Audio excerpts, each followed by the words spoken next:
Bonjour, assalamu alaikum, bienvenue pour cette nouvelle émission de Halal ou Haram. Alors, toujours accompagné avec monsieur Omar Ahmed, assalamu alaikum. Wa alaykoum salam wa rahmatullah. Alors, un sujet un peu, je pense, qui va intéresser énormément de monde, c'est la voyance. Mhm. Alors, est-ce qu'on peut croire aux prédictions d'un voyant? Vous savez, les, les non-religieux, ceux qui ne croient pas aux religions et ceux qui ne croient pas du tout en Dieu, ont tendance à mettre sur le même pied les voyants et les prophètes. Et en réalité, c'est deux mondes complètement différents. Et l'existence de voyants est la preuve que l'institution des prophètes est quelque chose d'authentique et de véridique. Je m'explique. Vous savez, vous avez des pierres et vous avez des perles. Et les perles, ça ne court pas les rues. Il faut chercher pour en trouver. Par contre, les pierres, vous n'avez qu'à vous baisser pour les ramasser. Ben, c'est pareil dans le domaine du spiritisme et de la spiritualité. Le spiritisme, vous en avez à Tchalarégo, ça pullule nos quartiers et vous recevez pratiquement tous les jours dans votre boîte aux lettres des personnes qui sont censées, soi-disant, capables de prédire votre avenir. Or, on se rend compte que ces personnes qui disent, qui font de telles revendications, sont même pas capables de prévenir leur avenir à eux et ne sont pas capables d'améliorer leur propre vie à eux. Donc, en réalité, quand on fait un constat très rapide par rapport à leur revendication, on se rend compte que elle n'est pas basée sur quelque chose de solide. Donc, on ne peut pas, nous, aujourd'hui, de manière sensée, s'appuyer sur des personnes qui vous promettent monts et merveilles alors que eux-mêmes ne sont pas capables d'arriver à ce niveau qu'ils déclarent pouvoir vous permettre d'atteindre. D'accord. Mais, Donc, à partir de là, aller consulter, croire en ces choses-là, c'est croire en des choses qui vacillent et qui sont pas solides. mais on voit que, par exemple, dans les pays du Maghreb, justement, où on est à majorité musulmane, Mhm. on a énormément de voyants. Comment vous expliquez cela, justement? Justement, c'est une, Pourtant, c'est voilà, on est dans des pays vraiment à majorité musulmane, des pays musulmans. Mhm. Comment justement il y a autant justement de spiritisme justement? C'est un signe de la décadence. On parle plus justement de spiritualité, on parle de spiritisme. Allez, le saint prophète Mohammed, à son époque, quand il est venu, avant sa revendication, eh bien l'Arabie était remplie de voyants, de devins, de personnes qui, soi-disant, vous donnaient, vous disiez votre avenir, des dames de bonne aventure, comme on dit. Eh bien, ces personnes-là, elles étaient en quantité non négligeable dans l'Arabie pré-islamique. Et lorsqu'elles faisaient des prédictions, dans la plupart du temps, ça foirait, mais il arrivait que ces prédictions se réalisent. Et partant justement de cette réalité qui existe dans la nature humaine, de ce monde spirituel où effectivement il y a des rêves qui sont prémonitoires et que l'islam dit que effectivement c'est possible que n'importe quelle personne peut recevoir un rêve véridique et ce n'est pas fonction de sa qualité intrinsèque interne de sa moralité ou de sa bonne spiritualité. Et bien à partir du moment où cela ça existe et qu'il y a des charlatans qui prennent cela et qui l'exploitent, eh bien, on en arrive à ce niveau-là, surtout quand la véritable spiritualité s'essouffle, elle s'assèche, que l'eau spirituelle ne descend plus, et que les gens ne font plus confiance qu'à des professionnels de la religion qui sont payés pour faire la prière et qui ne la font pas quand ils ne sont pas payés.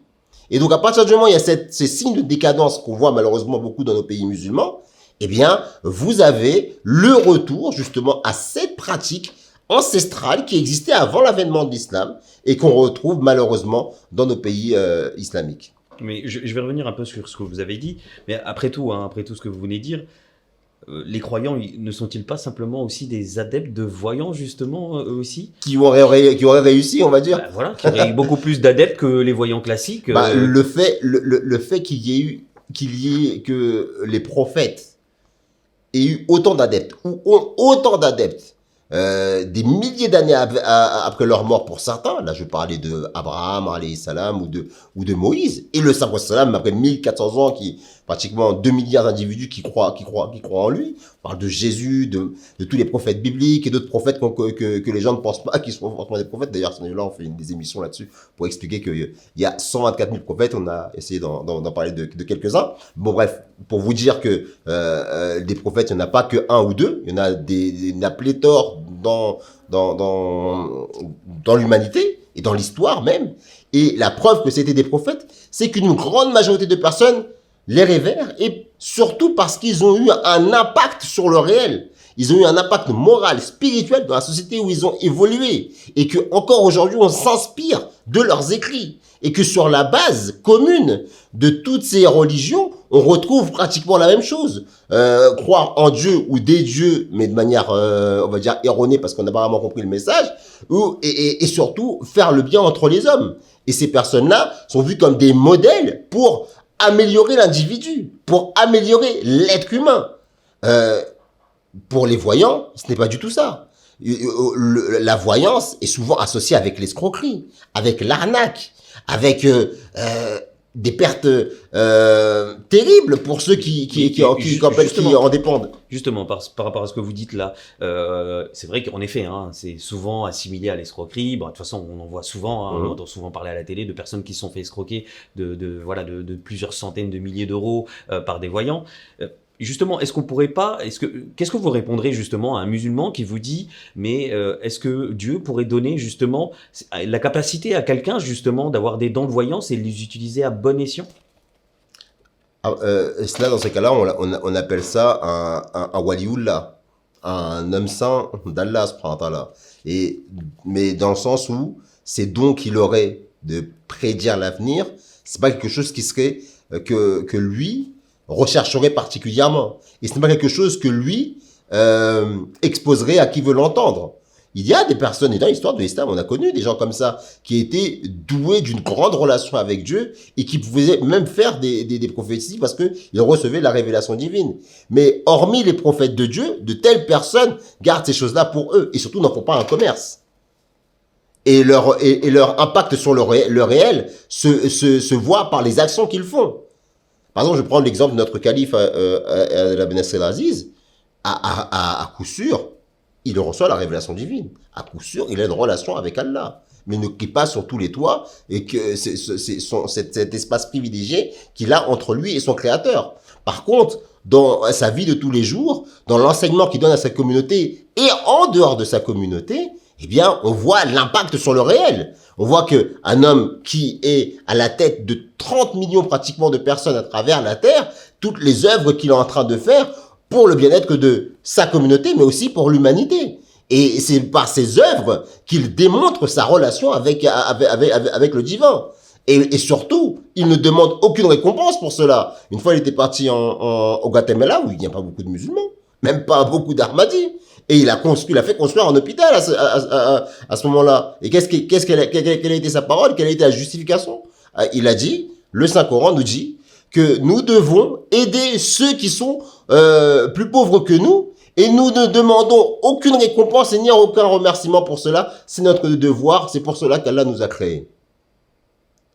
Ça, c'est l'exemple d'une personne qui démontre par sa croyance que Dieu existe et qu'il est bon pour l'humanité. Maintenant, une personne qui va recevoir un ou deux rêves véridiques et qui est mal intentionnée, eh bien, va utiliser cette chose qui existe dans la nature, l'exploiter, mais dans son intérêt propre. Et il recherchera surtout la récompense et le remerciement. Mais au final, il retrouvera que les railleries, les moqueries, et il aura une mauvaise fin parce que justement, il aura fait preuve de charlatanisme. Bah écoutez, merci beaucoup. Merci pour toutes ces réponses qui vont nous être utiles. À bientôt. Inch'Allah. Salam alaikum.